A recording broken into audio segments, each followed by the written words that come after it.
I want to talk a little bit about what you expect from this team as far as the spring goes, specifically with who you are kind of keeping your eye on in the spring. As like, who do you think is going to break out?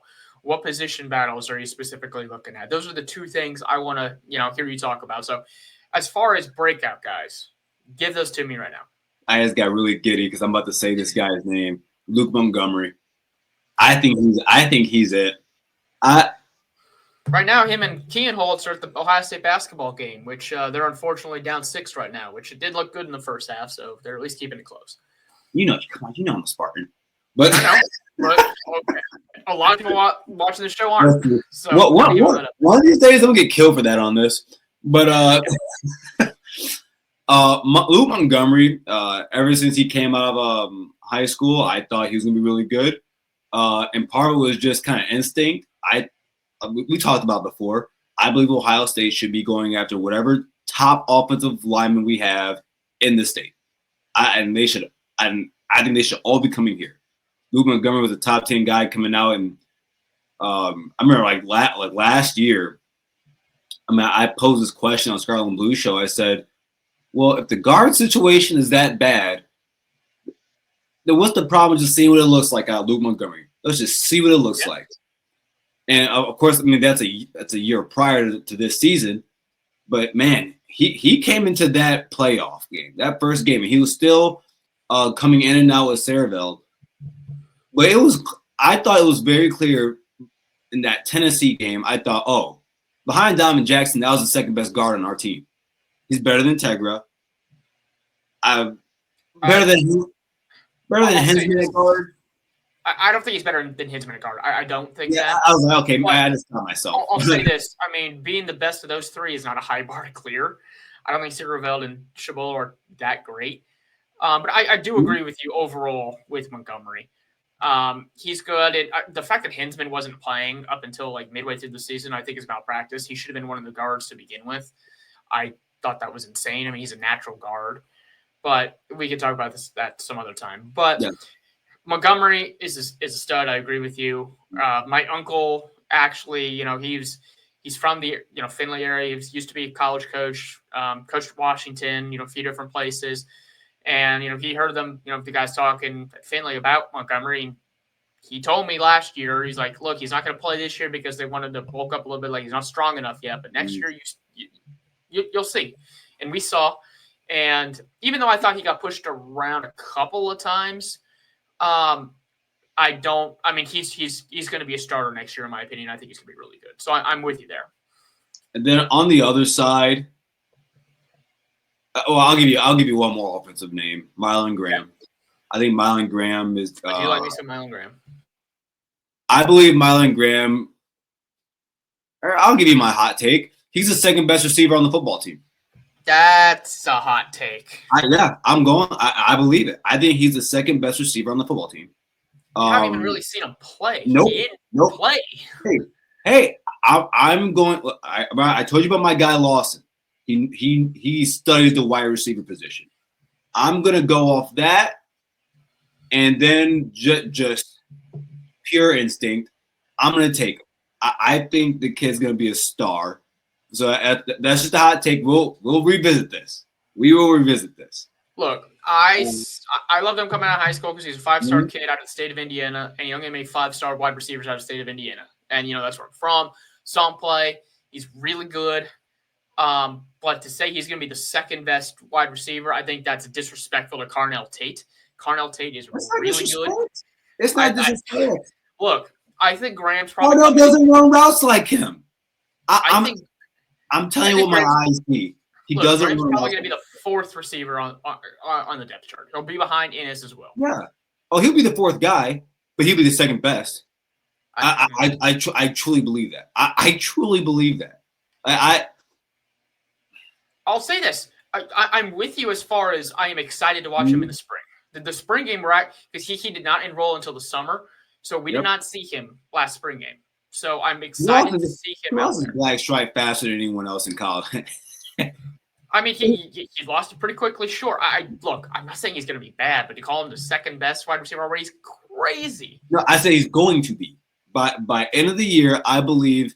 Like I'll put it this way: Cardell Tate's going to be second on the team in wide receiver stats. That we all know that.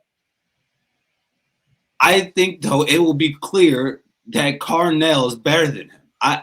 Not Carnell. That Milan is better. I'm telling you, there's things. I'm looking at his hips. I'm looking at his feet. And I'm looking at his routes. Carnell is not running routes like that coming out of high school, and I don't think Carnell runs routes like that right now. That's just me. That's just me. And then defensively, yeah, go ahead. Edric Houston. Okay. Yeah. So how about you? Yeah. So offensively, I too am excited to see Milan Graham, but as far as like breakout guys, I actually think Inniss could have a breakout year this year. I'm going to switch wide receivers on you. I think he's criminally underrated as a receiver.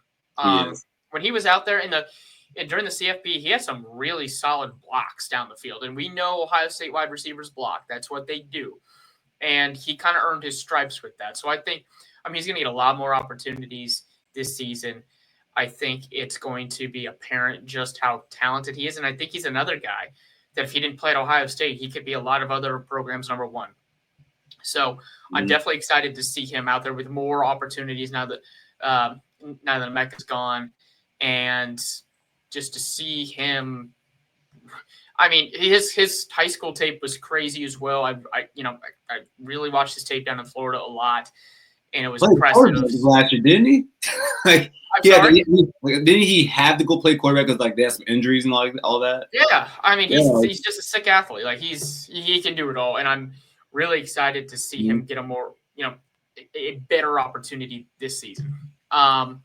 Before you get to the next guy, I just want to say when you talked about how criminally overrated he is or underrated he is, I think a lot of people forget that before Jeremiah Smith. In South Florida, Brandon Inniss was talked about as if he was one of the best players to come out of Southern Florida. Like a lot of people thought he was the best player to come out of Southern Florida, coming out of there. So, you are definitely correct on that.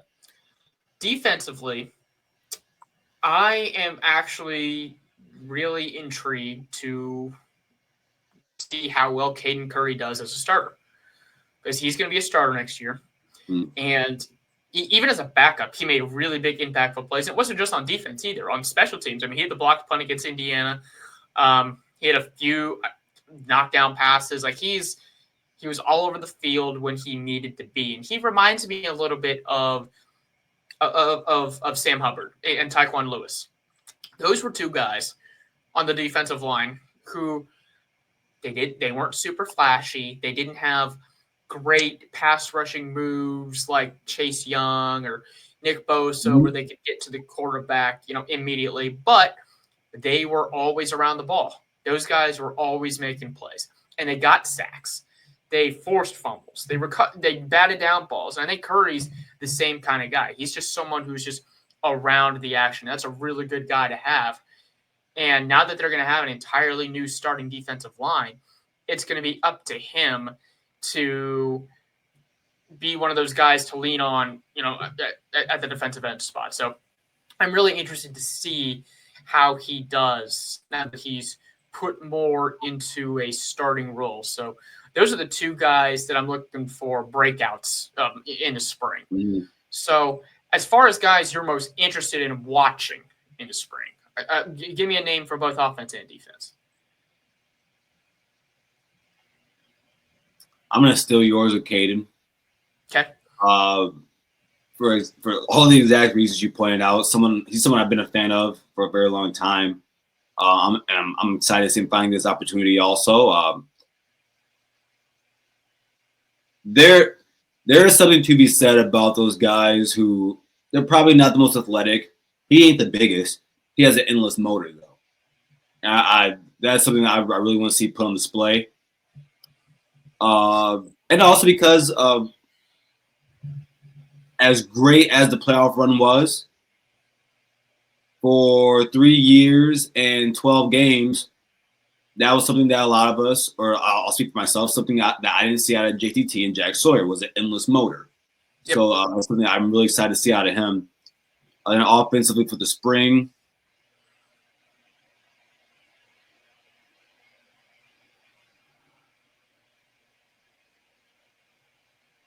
Well, you think of who your offensive no, playmaker is?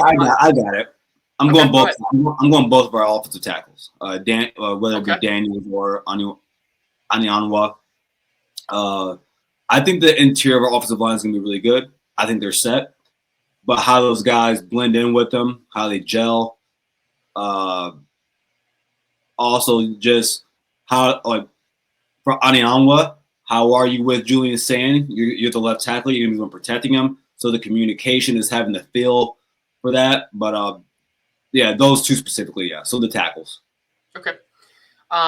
For me, defensively, I am really interested to watch Devin Sanchez. I want to see if he's someone who can come in and start right away, or if he's going to be a guy that's going to be part of the rotation in any sort of way. Because right now, I think it's probably going to be I mean, since they lost all those guys, obviously Igbinosun is going to be one of the starting corners. Like, he's going to be the starter. Depending on what DC comes in, we'll see what kind of system they run. So they might go back to a 4-3 or 3-4, or they might stay in their current, 4-2-5 system. We'll see. Regardless, I think Aaron Scott's probably going to be one of the corners, and then I'm really interested to see. Wait, we gotta pause. I just heard you say Igbinosun is going to be one of the starters. We both agree with that. Yeah. And then the next name you said was Aaron Scott? Yeah. Who else? I mean, the guy. Okay, fine. Jermaine Matthews is the guy that's better. The guy that's better than Igbinosun. That's who. Look, Matthews is going to be one of the starters as well. I was going to get to that, but what I was going to say is I'm interested to see if Scott is going to be able to keep that spot over Devin Sanchez, because Scott's been in the program, but he was hurt. He was hurt a lot last year. No, of course Matthews is one of the starters. Come on, let's not play games. You said I had a hot take. No, he's going to be one of the starters. But I'm interested to see if Sanchez can push Scott for that starting spot. Because he's the number one corner in this class. He's been locked in with Ohio State for a really long time. He's really excited to go out there and play. And with his size and his physicality and his ranginess, I really am intrigued to see if they'll put him on the field early on, kind of like they did with Denzel Burke. So he's a guy I'm watching on defense. That's a good one, Ryan. That's a good one. Yeah. Offensively, I'm gonna kind of cheat here, and I'm gonna say their quarterback room, just because all three of these guys, and when I say three, I mean Sayin, Tavian St. Clair, and Lincoln Kienholz. We haven't really seen a whole lot of those guys, even in the spring games. I mean, last year, Sayin got limited reps in the spring game. Kienholz got, almost no reps also, because Will Howard and Devin Brown were getting the lion's share of the reps, and even Aaron Owen got some more reps than neither one of those guys. Obviously, St. Clair is a true freshman, so I want to see how those three guys command the offense and move the ball down the field. We saw like one pass from Julian Sayin, and it wasn't great, in that Tennessee game. But I'm not, I've seen him out of practice. He's got some liveliness to the ball. I'm just interested to see, once now they're comfortable, with the rest of the roster. They're there. They've been running these plays. They're actually getting real reps. I want to see how each of them responds. And that's going to tell me a lot about how successful this offense is going to be next season. So those are the guys I'm really intrigued to watch on the offensive side.